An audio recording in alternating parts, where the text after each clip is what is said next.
System analyst Shamsuzzaman যে অবৈধ certificate দিয়েছে সেই সম্পর্কে জানতে চেয়েছিল। আচ্ছা, কি কি জিজ্ঞেস করেছে আপনাকে বলেন? জিজ্ঞেস করেছিল যে এখানে আমাদের কোনো মানে এই ক্ষেত্রে আমাদের কোনো নজরদারি ছিল কিনা বা দায় দায়িত্ব ছিল কিনা বা আপনি দায়ী মনে করেন কিনা নিজেকে। তো সেক্ষেত্রে আমরা জবাব দিয়েছি যেহেতু একটি ঘটনা ঘটেছে এবং এর জন্য সুষ্ঠু তদন্ত হওয়া উচিত এবং এর যে প্রকৃত ঘটনা উদ্ঘাটন করে তাদের শাস্তির ব্যবস্থা করা উচিত, সেই ক্ষেত্রে আমরা খুবই লজ্জিত এবং দুঃখিত।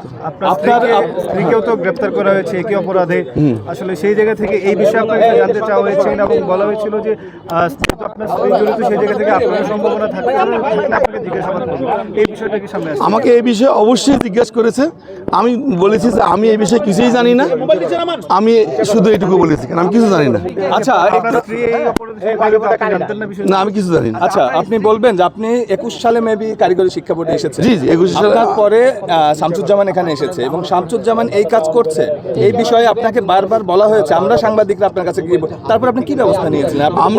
আমরা এটাকে নিয়মিত আমাদের চেষ্টা করেছি, যারা আপনারা কপি দিয়েছিলেন চেষ্টা করেছি যে এটা আমাদের ওয়েবসাইটে আছে কিনা আমরা খুঁজে দেখার চেষ্টা করেছি, কিন্তু আমরা পাইনি। পরবর্তীতে আমরা চেষ্টা করেছিলাম যে কোনো মানে আপনাদের কাছ থেকে সঠিক কোনো কাগজ পাওয়া যায় কিনা।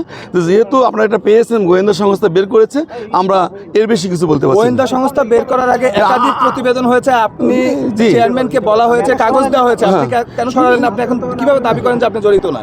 না না, এটা তো আমাদের কাজ।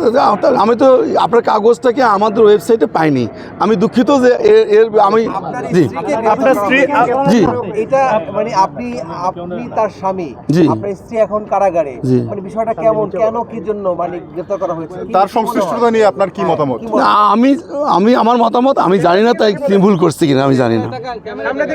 ওদিক দিয়ে আচ্ছা, সমস্যা নেই, সামনের দিকে।